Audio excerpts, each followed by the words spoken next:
한국 교회에서는 각 모임이나 예배 마무리 시간에 주기도문이라는 것을 주로 암송을 합니다. 그런데 우리 교회에서는 주기도문을 특별히 가르치지도 않고 암송하는 그런 시간도 없습니다. 그래서 교회 처음 나오신 분들 가운데에서는 잘 이해를 못하는 분들이 더러 있습니다. 왜 이 교회에서는 주기도문을 외우지 않느냐. 그래서 제가 이번 시간에 거기에 대한 종합적인 답을 드리고자 합니다. 일반적으로 우리 한국 교회에서 주기도문이라고 불리는 것은 마태복음 6장에 나오는 그 기도를 주기도문이라고 합니다. 자, 마태복음 6장 9절부터 13절까지 내용을 우리가 흔히들 주기도문이라고 부르죠. 어떤 내용입니까? 하늘에 계신 우리 아버지여, 이름이 거룩히 여김을 받으시오며 나라에 임하옵시며 뜻이 하늘에서 이룬 것 같이 땅에서도 이루어지이다. 오늘날 우리에게 일용할 양식을 주옵시고 우리가 우리에게 죄 지은 자를 사하여 준 것 같이 우리 죄를 사하여 주옵시고 우리를 시험에 들게 하지 마옵시고 다만 악에서 구하옵소서.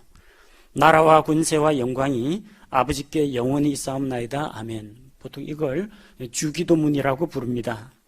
근데 정확하게 말하자면 주기도문이 아닙니다.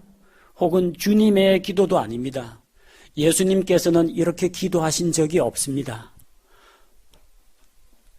우리 주님께서 기도하신 주님의 기도는 어디에 있느냐? 요한복음 17장에 나오는 기도가 주님의 기도입니다. 요한복음 17장에서 예수님께서 자신을 위하여 십자가를 지기 전에 자기를 위해 기도하셨고 또 하나님께서 맡기신 제자들을 위해서 기도하셨고 그 제자들을 통해서 앞으로 믿게 될 사람들을 위해서 기도하셨습니다. 요한복음 17장이 주님의 기도입니다. 마태복음 6장에 나오는 내용은 주님께서 유대인 제자들에게 가르쳐 주신 기도입니다. 굳이 말하자면 이건 주님의 기도나 주기도문이 아니고 주님께서 가르쳐 주신 기도. 더 정확하게는 주님께서 왕국을 기다리는 유대인 제자들에게 가르쳐 주신 기도. 그렇게 이해하시면 맞습니다. 왜 주님께서 이 기도를 가르쳐 주셨느냐? 그것은 왕국의 선포와 관련되어 있습니다. 마태복음 4장 23절에서 예수님께서 왕국의 복음을 선포하셨다 기록되어 있습니다. 왕국 복음입니다. 유대인들에게 주시는 하늘의 왕국이 가까이 왔다. 이 내용이 왕국의 복음입니다. 신약교회 성도들이 믿고 구원 얻는 은혜의 복음이 아닙니다. 당시 선포된 왕국의 복음은 유대인들의 왕으로 예수 그리스도께서 오셨다. 왕국의 백성된 자는 회개하고 나아오라는 것이 왕국의 복음입니다. 이 당시에는 우리 주 예수 그리스도께서 십자가에서 흘리신 보배로운 피를 믿고 믿음으로 구원받으십시오. 이 내용이 아닙니다. 예수님 십자가 사건 이후에 선포된 복음은 은혜의 복음입니다. 그러나 지금 마태복음 6장은 예수님께서 십자가에 달리시기 전이고 피 흘려 죽으시기 전입니다. 따라서 예수님 십자가의 대속을 믿는 그 복음이 아니고 왕국이 가까이 왔으니까 왕 앞에 나아오라는 내용이 왕국의 복음입니다. 주님께서 가르쳐 주신 마태복음 6장에 나오는 이 왕국 백성들의 기도는 산상설교라고 일컬어지는 마태복음 5장에서 7장에 포함되어 있습니다.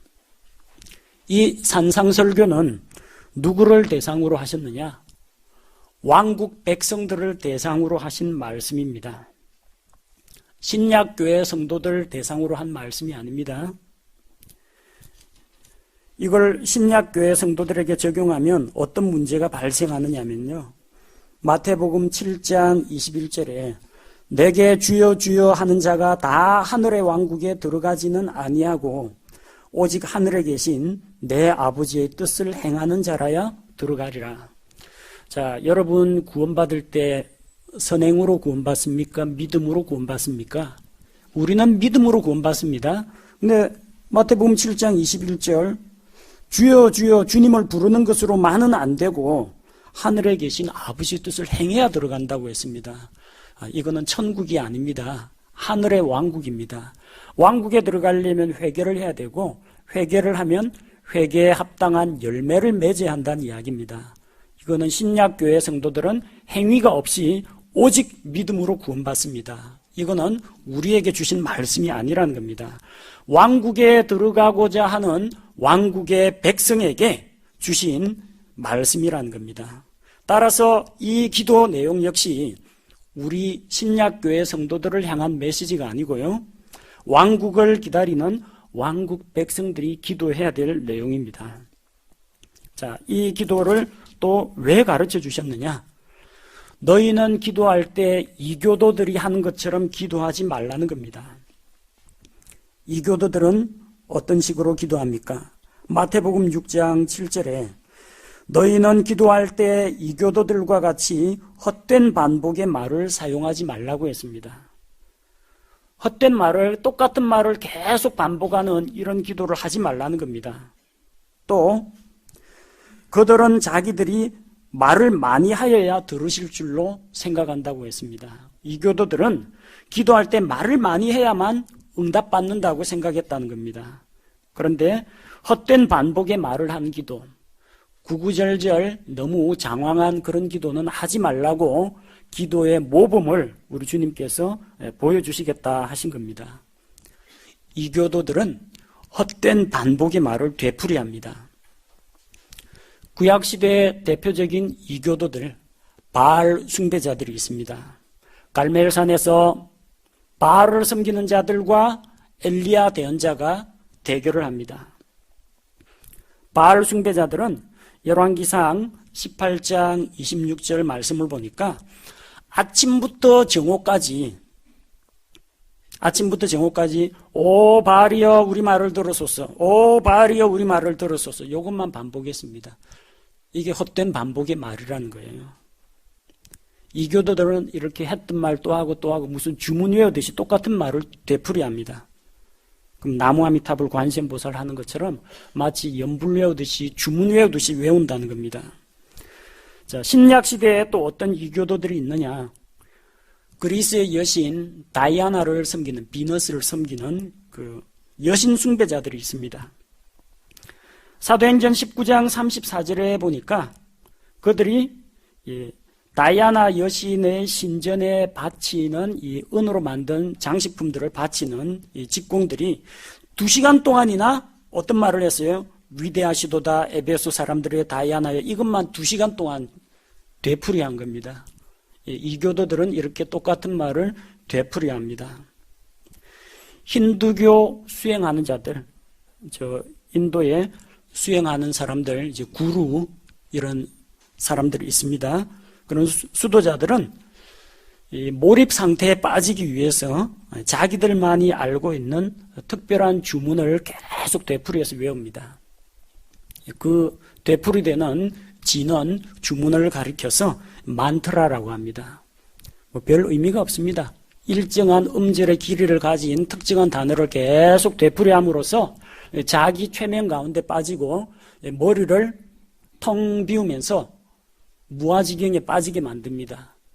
그렇게 해서 외부에서 들어오는 이 신들과 접신할 때 이 만트라 주문을 외웁니다. 이게 로마 가톨릭의 수도원에 보급이 됐습니다. 로마 가톨릭에서 하는 관상 기도가 있습니다. 관상. 볼관자의 형상상자입니다. 계속 눈을 감고 특별한 주문을 외우면서 몰입을 하면은 뭔가가 보인다는 거예요. 무슨 소리가 들린다는 겁니다. 관상기도라는 게 이게 오늘날 기독교계까지 파급이 되어 있습니다. 그래서 은사주의 집회 같은 데 보면은 명상을 한다고 하면서 인도자가 뭐 이야기를 쭉 던집니다. 자, 예수님이 골고다 십자가 올라가고 있습니다. 머릿속으로 그거 다 떠올리는 거예요. 그 다음에 예수님이 십자가에서 피를 흘리고 있습니다. 자, 핏방울이 떨어집니다. 여러분 손을 내밀어서 받으십시오. 눈 감고 그 다 시킨 대로 따라합니다. 그리고 특별한 단어, 오 예수여, 오 예수여, 예수 내 친구, 예수 내 주. 똑같은 말을 계속 되풀이하도록 시킵니다. 그럼 이제 정신이 몽롱해지면서 같은 말 계속 되풀이하다 보면은 자기도 모르게 몰입 상태에 빠집니다. 그리고 의식의 끈을 놓아버립니다. 그럴 때 영계의 목소리를 듣는다고 합니다. 하나님은 그렇게 기도하라고 하신 적이 한 번도 없습니다. 이교도들이 접신할 때 사용하는 방법입니다. 자, 이런 이교도들은 헛된 반복의 말을, 그게 뭐 긍정적인 말이건 부정적인 말이건 주문 외우듯이 계속 되풀이합니다. 기독교 무슨 열린 예배 찬양 집회 가면요, 꼭 마지막 후렴구는 계속해서 반복을 시켜요. 똑같은 리듬에 똑같은 가사 계속 반복을 하죠. 한 번 더 해가 또 반복 같은 노래에서 계속 뒷부분만 도돌이표도 없는데 반복을 시킵니다. 하다 보면은 찬양 인도자나 앞에 있는 회중들이나 최면 상태, 환각 상태에 빠집니다. 그러면서 뭔가가 자기에게 일어난 것과 같은 영적인 무슨 영향력이 생긴 것과 같은 그런 착각 속에 빠진다는 겁니다. 그런 이교도들이 사용하는 방법을 쓰지 말라는 겁니다. 주님께서 이 기도를 가르쳐 주신 목적이 무엇이냐? 이교도들이 하는 것처럼 주문 외우듯이 하지 말라고 가르쳐 주셨어요. 그런데 참 아이러니하게도요, 한국 교회에서는 이교도들이 하는 것처럼 주기도문을 습관적으로 글자 그대로 계속 되풀이해서 외웁니다. 유년주일학교 들어가면 새신자 오면요, 주기도문, 사도신경, 십계명 이거부터 가르칩니다. 그걸 외우라고 합니다. 그래서 각 집회마다 이 주기도문 예배 마칠 때 목사님이 있으면 축도, 목사님이 없으면 주기도문 이런 식으로 하거나 구역 예배라든지 가정 예배라든지 아니면 소모임이나 이럴 때는 꼭 주기도문으로 예배를 마치는 그런 관행들이 있습니다. 그러나 그렇게 하는 것은 우리 주님께서 이 기도를 가르쳐 주신 취지하고 완전히 반대되는 것입니다. 습관적으로 중얼중얼 주문 외우는 것을 금지하기 위해서 가르쳐 주셨는데 가르쳐 주신 그 내용을 지금 주문 외우듯이 하고 있다는 겁니다. 여기 마태복음 6장 9절에서 13절에 나오는 기도는 우리에게 본으로 보여주신 기도입니다. 9절에 뭐라고 되어 있습니까? 그러므로 너희는 이런 식으로 기도하라. 이런 식으로 기도하라고 했지 요거 그대로 외워서 기도하라고 하지 않았습니다. 이런 식으로 이러한 형식으로 기도하라는 기도에 대한 하나의 본 샘플을 보여주신 겁니다. 그래서 기도 안에는 어떤 내용이 들어가야 하느냐? 9절에 보니까 하늘에 계신 우리 아버지여, 아버지의 이름이 거룩히 여겨지게 하옵시며. 하나님은 우리 아버지라고 했습니다. 그 공동체, 유대인 공동체에서 하나님을 아버지라고 부르도록 했고, 그리고 이 기도는 하나님께 영광과 찬송을 돌리는 것으로 시작합니다. 아버지의 이름이 거룩하게 되기를, 거룩히 여김을 받기를, 영광 받으시기를 원한다는 것입니다. 10절에서도 아버지의 왕국이 임하옵시며, 아버지의 왕국은 하늘의 왕국을 이야기합니다. 천국 아닙니다. 하늘의 왕국입니다. 저 하늘나라에 있는 왕국 말고요, 하늘의 통치가 이 땅에 임하는 것, 이 지상에 하나님의 통치권이 임하는 지상 왕국을 가리켜서 하늘의 왕국이라고 합니다. 그래서 그 왕국이 이 땅에 임하기를 기도하는 겁니다. 아버지의 뜻이 하늘에서 이루어진 것 같이 땅에서도 이루어지기를 기도하는 겁니다. 하늘에서 하나님의 뜻이 얼마나 잘 이루어집니까? 하나님께서 한 말씀 하시면 하늘에 있는 천군 천사들이 척척척척 움직입니다. 거기 반역자 없습니다. 반역하는 사탄과 사탄의 추종자는 이미 쫓겨났고 하늘에서는 하나님의 말씀이 100% 그대로 이루어집니다. 지금 이 땅은 어때요? 하나님의 뜻이 성경 말씀대로 안 이루어지고 죄와 불법이 관영하고 있습니다. 그래서 이 지상에도 하늘과 마찬가지로 하나님의 통치 권세가 임하여서 하나님의 뜻대로 돌아가는 그런 지상 왕국이 세워지기를 구하는 것입니다.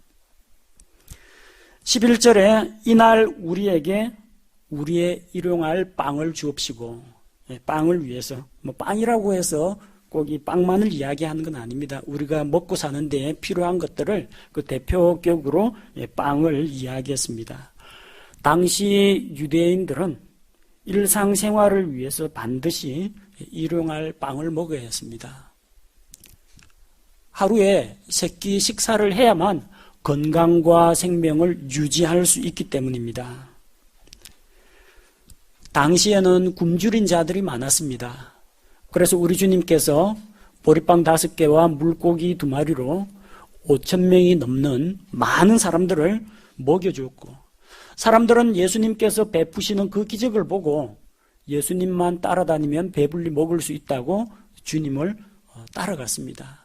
그 정도로 먹고 살기에 힘든 그런 상황이었습니다. 따라서 일상적인 필요를 위해서 빵을 위해서 기도할 필요가 있었다는 겁니다.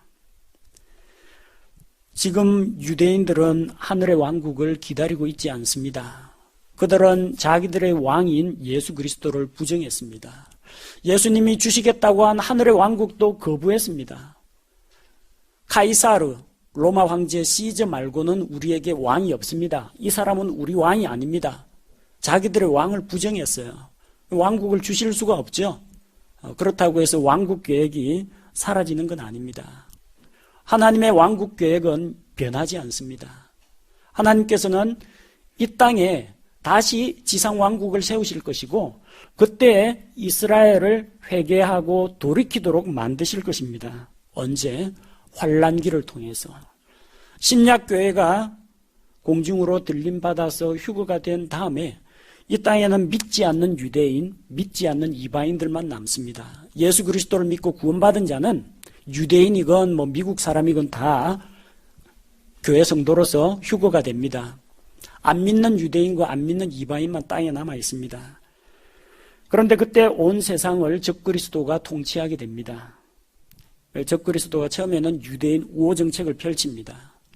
환란기에 성전도, 예루살렘 성전도 지어줍니다. 유대인 수군 사업이죠. 그래서 이 적그리스도를 자기들의 메시아로 착각을 하고 언약을 맺습니다.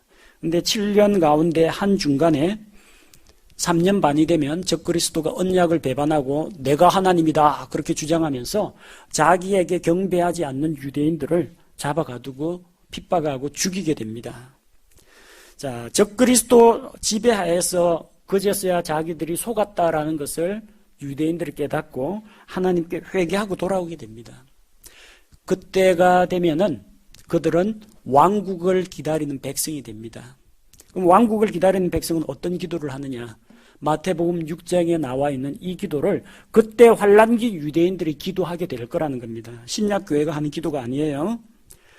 적그리스도 지배하에서 예수님 어서 내려와가지고 적그리스도 왕국을 무찌르고 지상 왕국을 세워주십시오. 그렇게 환란기 유대인들이 기도한다는 겁니다. 그리고 그렇게 기도할 때 영적인 것은 물론이고 일상적인 필요들을 위해서 기도하는 것이 필요하다는 겁니다. 환란기 때는 적그리스도가 자기에게 경배를 강요하고 경배하는 자에게만 짐승의 표를 줍니다. 자기에게 경배하지 않는 자는 짐승의 표를 주지 않습니다. 짐승의 표가 없으면 매매 거래를 못하게 됩니다. 돈이 있어도 물건을 살 수가 없어요. 거래 자체를 못하니까. 그러면은 그때야말로 일용할 빵이 필요합니다. 하나님께서 은혜로 빵을 주셔야만 먹고 살 수 있는 그런 시대가 옵니다. 그리고 요한계시록 읽어보면 알겠지만 내 말이 나오고 말 탄 자가 나오죠. 그 중에 검정색 말이 나오죠. 검정색 말이 나오고 그리고 대규모 전 세계 기근이 찾아옵니다. 밀과 보리를 구하기가 힘들어집니다. 빵이 부족해집니다. 양식을 타려면 짐승의 표를 받고 배급을 받아야 먹고 살 수가 있습니다. 하늘에서 불이 떨어집니다. 별들이 떨어집니다. 물들이 피해를 입습니다. 그래서 식량이 부족해집니다. 전 세계적인 식량의 부족. 그 와중에서 적그리스도에게 경배하지 않는 이 신실한 성도들, 환난기 성도들은 빵 구하기가 하늘의 별따기입니다. 그때는 이 기도를 해야 됩니다. 우리에게 일용할 빵을 주십시오. 양식을 위해서 기도해야 한다는 겁니다. 자, 그리고 12절에 보니까 우리가 우리에게 빚진 자들을 용서하는 것 같이 우리의 빚을 용서하옵시며. 개역 성경에 뭐라고 되어 있습니까? 우리가 우리에게 죄 지은 자를 사하여 준 것 같이. 사람이 사람의 죄를 사할 수 있습니까? 없습니다. 오직 하나님 외에는 누가 죄를 사하겠느냐? 죄를 사할 수 없어요. 우리가 죄 지은 자를 너희 죄를 사하노라. 로마 가톨릭 사제가 이렇게 죄를 사해 주는 게 아니고요. 우리가 우리에게 빚진 자를 용서해 주는 것처럼 우리의 빚도 용서해 달라는 이야기입니다. 지금 이 시대는 예수 그리스도의 은혜의 복음이 선포되는 시대가 아니고 아직까지 구약시대 율법 시대입니다.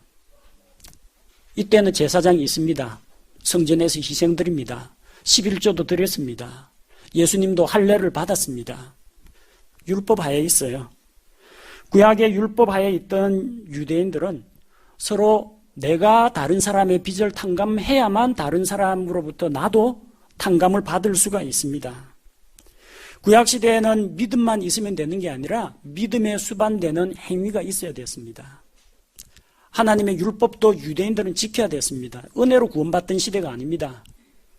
하나님께서 물론 은혜를 베풀어 주셔서 짐승 희생을 통해서 죄를 용서하는 제사의식을 주었습니다. 그러나 어린 양의 피로 내 죄가 용서되는 걸 믿습니다. 믿기만 하고 양 잡아가지고 제사장에게로 성전에로 나아가지 않으면 죄 용서 못 받습니다. 자기가 하나님께서 명하신 희생 헌물을 통해서 죄 용서 받는다, 그걸 믿는다면 집에서 양이나 소 가지고 가서 잡아야 됩니다. 믿음만이 아니라 믿음에서 나온 행위가 있어야 그 믿음이 참다운 믿음으로 인정을 받는다는 겁니다. 그 구약시대입니다. 이 시대는 아직까지 은혜의 시대가 선포가 되지 않았습니다. 예수 그리스도의 십자가의 복음의 시대가 아닙니다. 따라서 내가 하나님으로부터 탕감을 받으려면 나도 다른 사람을 탕감하고 빚을 용서하는 것이 필요했다는 겁니다. 신약 성도 이야기 아닙니다. 신약 시대는 행위와 무관하게 오직 은혜로 믿음으로 용서받을 수 있습니다. 왜 우리에게 빚진 자들을 용서해 줘야 되느냐? 환란기가 되면요, 왕국을 기다리는 유대인들은 지상에서 환란기를 겪으면서 예수님 땅 위로 내려오시는 지상 재림을 기다립니다. 그때까지는 적그리스도가 전 세계 정치, 경제, 군사, 문화, 외교, 종교 다 관장하고 있어요. 적그리스도가 짐승의 표 없이는 매매 거래를 못하도록 통제를 하기 때문에 짐승의 표를 안 받고 살아남으려면 어떻게 됩니까? 자급자족해야 됩니다. 그 다음에 물물 교환해야 됩니다. 빵이 있는 사람은 다른 형제에게 빵 나눠줘야 되고요. 자기에게 옷이 있으면 여분의 옷은 다른 형제 자매에게 나눠줘야 됩니다. 신발을 가진 자는 다른 사람한테, 또 혹은 의료기술이 있는 자는 자기 가지고 있는 재능 기부, 재능 봉사를 해야 됩니다. 요리를 잘 만들 줄 아는 사람은 자기만 해먹지 말고 다른 사람에게 서로 이렇게 돌봐줘야 됩니다. 그런데 내가 전에 너한테 빵 몇 개 빌려줬지, 빚 갚아, 이런 식으로 하면요 못 살아남습니다. 우리가 다른 사람이 나한테 빚진 거 내가 다 탕감해 줍니다. 그리고 용서하는 자세가 있어야 되고, 다른 사람한테 빚 주고 나서 내가 채권자니까 받겠다 이렇게 하면 환란기에 버텨나올 수가 없어요. 그래서 서로서로 빚진 자들을 서로서로 용서해 줘야 되는 겁니다. 환란기 때는 이런 기도가 반드시 필요합니다. 서로서로 베풀어주고 나눠주고 제발 이 무시무시한 환란의 시기가 끝나고 예수님 지상 재림하고 천년왕국이 세워지기만을 기다리는 겁니다.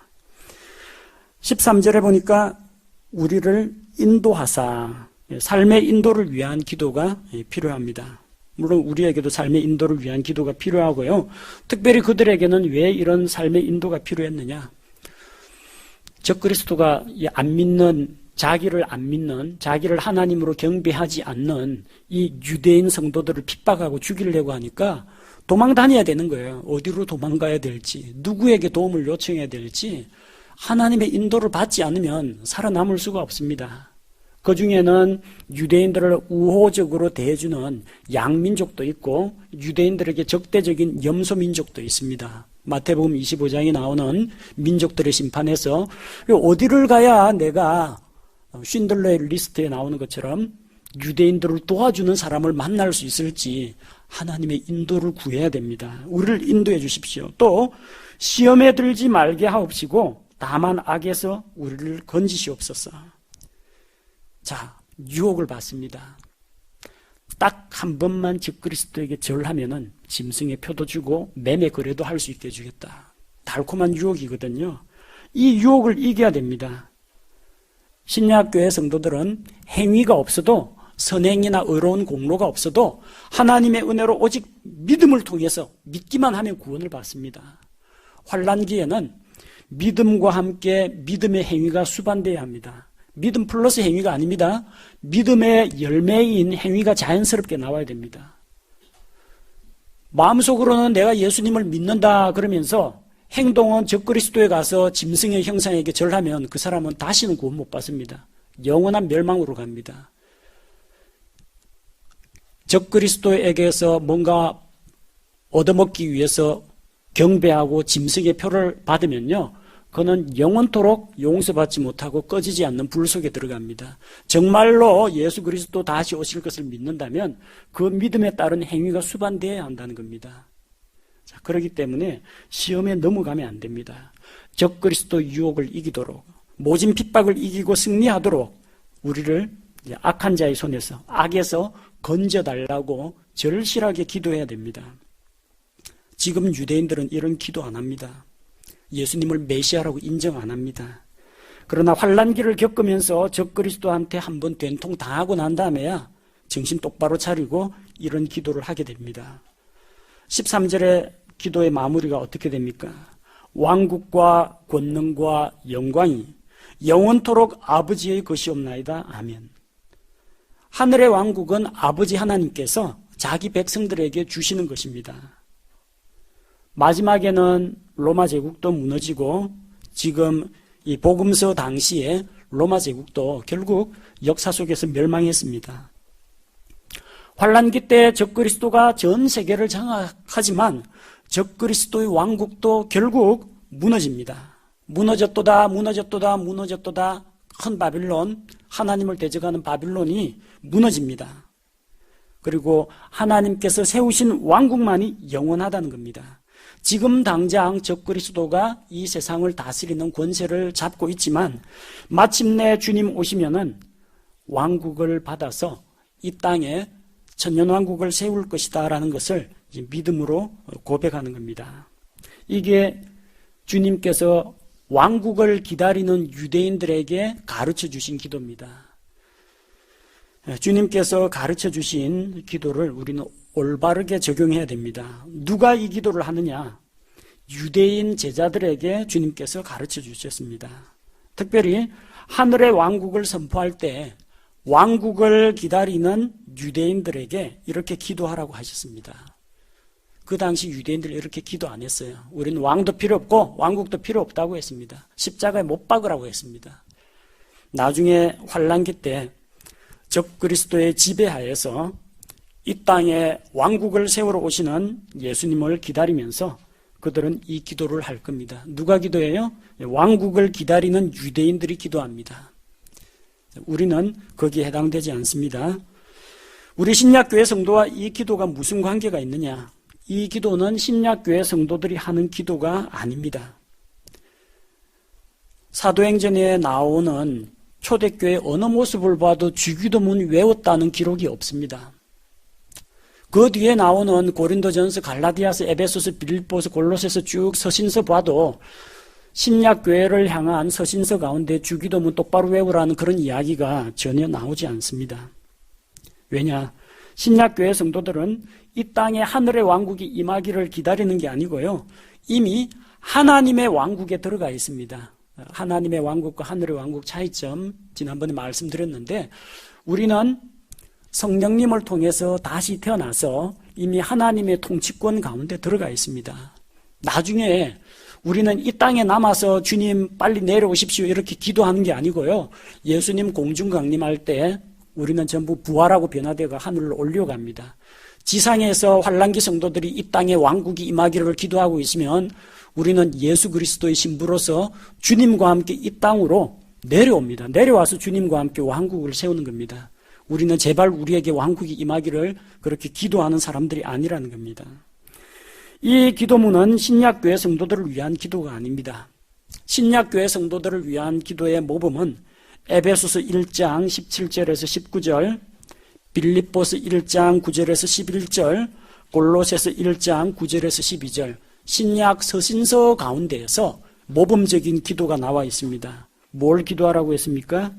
우리에게 지혜와 계시의 영을 주시고 그리스도 안에서 하나님으로부터 받은 그 은혜의 풍성함이 무엇인지 깨닫도록 하시고, 또 우리가 담대히 복음을 전할 수 있도록 이런 영적인 분별력과 하늘에 속한 영적인 복으로 우리에게 채워주시기를 기도하지, 마태복음 6장에 있는 내용으로 기도하지는 않습니다.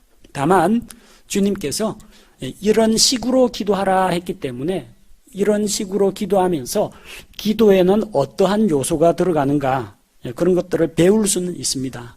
기도는 아버지 하나님께 하는 것이다. 기도는 먼저 하나님께 찬양과 영광을 돌리는 것이다.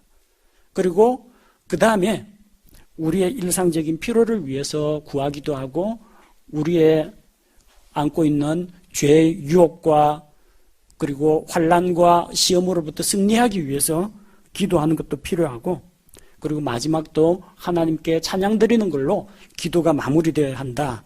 이 기도의 원리를 배울 수는 있습니다만 요 기도를 줄줄 외워서 할 필요가 없다는 것입니다. 이 주님께서 가르쳐 주신 기도문을 주기도문 혹은 주님의 기도로 알고 한국교회에서는 그냥 줄줄 암송하도록 가르치는 교회가 많습니다. 많은 교회들에서 목회자가 있으면 축도를 하는데 목회자 없으면 축도 대신에 주기도문 암송하는 교회가 많습니다. 전도사님이나 저 구역장이 예배 인도하면은 주기도문으로 폐회하겠습니다. 그리고 하늘에 계신 우리 아버지 그거 외우죠. 우리는 그런 식으로 모임을 마치거나 하지 않습니다. 많은 사람들이 이 기도문이 어떤 의미인지, 누구를 위한 기도인지, 누가 해야 되는 기도인지 의미도 모르고 주문 외우듯이 암송하는 경우가 많습니다. 대부분의 교회 마칠 때 주님의 기도하겠습니다만 하늘에 계신 우리 아버지 하면서 쫙 일사천리로 나갑니다. 아무 생각 없이 주문 외우듯이 줄줄줄 나옵니다. 예수님께서 헛된 반복의 말을 하지 말라고 했는데 각 모임이나 집회 때마다 어쨌든 이 주기도문을 습관적으로 외운다는 겁니다. 그건 주님께서 이것을 가르쳐 주신 목적과 근본 취지하고 어긋나는 것입니다. 심지어는 악몽을 꾸거나 마음속에 두려움이 찾아오거나 질병에 들었거나 영적인 싸움, 무슨 마귀 들린 사람 만나면은 주기도문 외우고 사도신경 외우라는 사람도 있습니다. 그러면 물러간다고. 주기도문 부지런히 암송하면 병이 낫고 마귀가 떠난다. 그거야말로 진짜 미신적인 이야기입니다.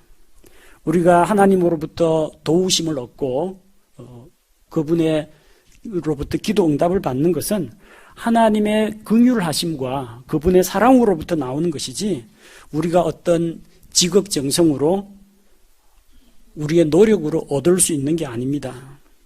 마귀들은 사람들이 습관적으로 아무 생각 없이 중얼중얼 나불대는 그런 주문을 듣고 달아나진 않습니다. 우리 교회에서는 각 모임이건 예배건 주기도문이라는 것을 암송하지 않습니다. 왜냐하면 이것은 주기도문도 아니고 주님께서 왕국을 기다리는 유대인들에게 가르쳐 주신 기도이지 신약교회 성도들의 기도가 아니기 때문입니다. 또 예수님께서는 헛된 반복의 말을 하지 말라고 했기 때문에 이거 습관적으로 외우는 것은 잘못된 것입니다.